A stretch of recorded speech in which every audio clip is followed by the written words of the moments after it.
So a lot of you have seen KUDO R2X this year. It's not a new variety, but I wanted to touch on it again as we're going through some of these new experimental varieties. KUDO really got launched for the first time in 2020 on any kind of sizable acres.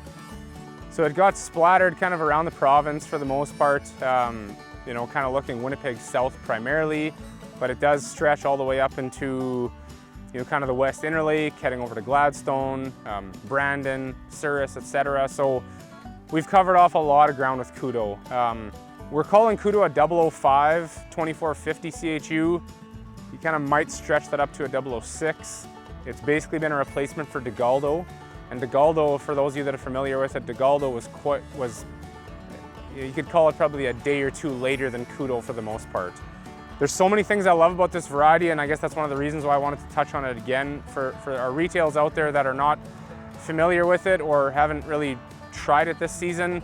There's a lot of characteristics that I think you and your producers would really, really love about it. Very, very tight internode spacing. It carries a lot of its yield on the main stem, but it's also a variety that throws on laterals kind of no matter what row spacing it's on, throws on a lot of laterals. You know, you look at this guy with flower clustering right on the top.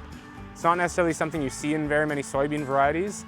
For those in southern Manitoba that are looking at a true 30-inch row soybean, this is the one, you know, and I don't say that very easily because there's a lot of varieties out there that claim to have, you know, the adaptability to produce well on a wide row spacing, but they just don't, you know. There's a lot of varieties out there that try, and vegetatively they can fill in that row spacing, but they don't bring a lot of yield to the table in those circumstances. So very, very adequate height on this one. I haven't had a producer yet that'll complain about height on KUDO.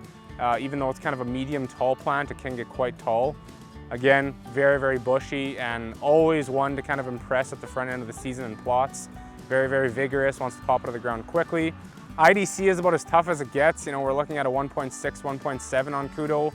Very, very defensive. So it's handled the stresses in the valley on heavy clay soils really, really well.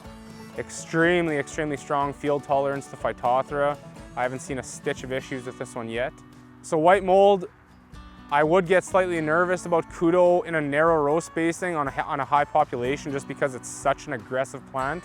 I haven't seen much of this variety on anything less than a 15-inch space.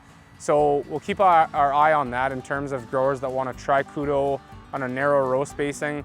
It's a function of just backing off your plant population and allowing the variety to kind of really adapt and keep branching out without getting too thick in its stand. So I know anyone that's had a look at KUDO in 2020 is going to be looking at it on a lot more acres in 2021. But for those of you that are not familiar with it or haven't had a look at it, it's going to be a variety that we sell a lot of in Manitoba moving forward in 2021. So that's KUDO R2X, one of my favorites moving forward.